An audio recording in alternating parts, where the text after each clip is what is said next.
Assalamualaikum warahmatullahi wabarakatuh. Selamat pagi, perkenalkan saya Farida A. Nurjanah dengan NPM 13 011 019 0048 dari tutor 10. Di sini saya akan melakukan chicken heart dissection dan juga menjelaskan mengenai bagian-bagian jantung dari bagian eksternal hingga bagian internalnya. Jantung merupakan organ yang berfungsi untuk menerima dan memompa darah ke seluruh tubuh. Jantung manusia ukurannya sekepalan tangan. Jantung ini berbentuk trapezoid jika dilihat dari anterior dan juga posterior, tetapi bentuk sebenarnya adalah piramid segitiga. Ada beberapa border dari jantung. Yang pertama ada apex, yang merupakan bagian ujung dari jantung. Kemudian ada bagian diafragmatik atau inferior, sebelah sini. Kemudian ada right border, left border, dan juga ada superior border.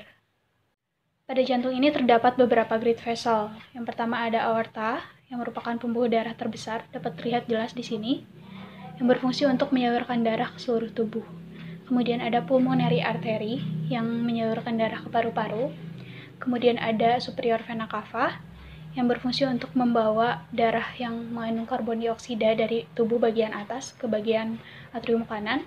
Dan ada inferior vena cava, yang berfungsi untuk membawa darah yang mengandung karbon dioksida dari bagian tubuh bagian bawah ke bagian atrium kanan. Kemudian di sini ada jantung yang telah dilakukan dissection. Dapat terlihat jelas, terdapat 4 chamber, 4 ruangan, ada atrium kanan, atrium kiri, ventricle kanan, di sini, juga ventricle kiri. Dan di sini juga dapat terlihat jelas bahwa ventricle kiri ini miokardiumnya lebih tebal daripada chamber lainnya, karena untuk menunjang fungsinya yang berfungsi untuk memompa darah ke aorta dan menuju ke seluruh tubuh, sehingga dibutuhkan miokardium yang lebih banyak agar kontraksinya lebih kuat.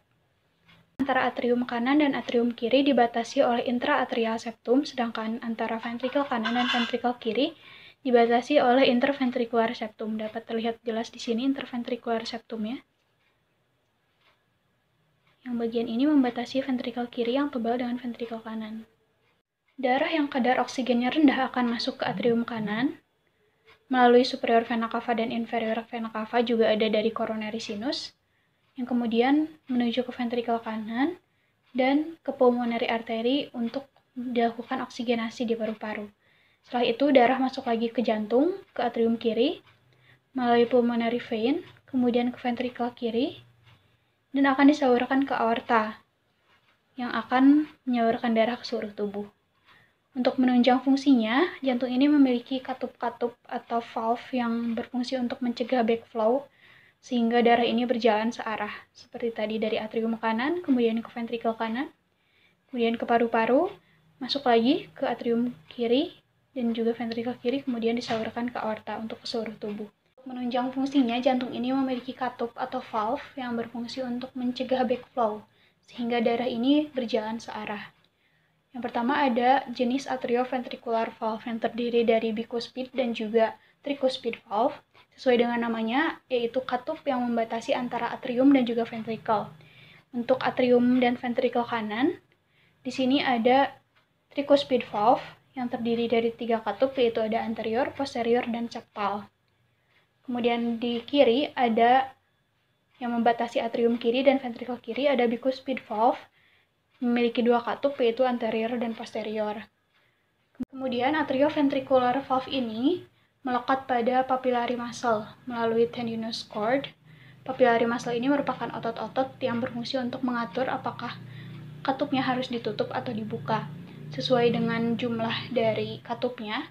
Untuk tricuspid valve memiliki 3 jenis papillary muscle, yaitu anterior, posterior, dan septal papillary muscle. Kemudian untuk jenis yang kedua ada semilunar valve. Semilunar valve ini yang pertama terdiri dari aortic valve yang memiliki 3 katup, ada posterior, right, dan juga left. Aortic valve ini membatasi ventricle kiri dengan aorta. Kemudian ada pulmonary valve yang memiliki 3 katup juga, ada anterior, right, dan juga left, yang membatasi antara ventricle kanan dengan pulmonary artery. Semilunar valve ini bentuknya konkav jika dilihat dari superior. Perbedaannya dengan atrioventricular valve dilihat dari ukurannya yang lebih kecil dan juga semilunar valve ini tidak melekat dengan tendinous cord untuk menopangnya. Sekian chicken heart dissection dan juga penjelasan jantung dari bagian luar hingga bagian dalam dari saya. Assalamualaikum warahmatullahi wabarakatuh.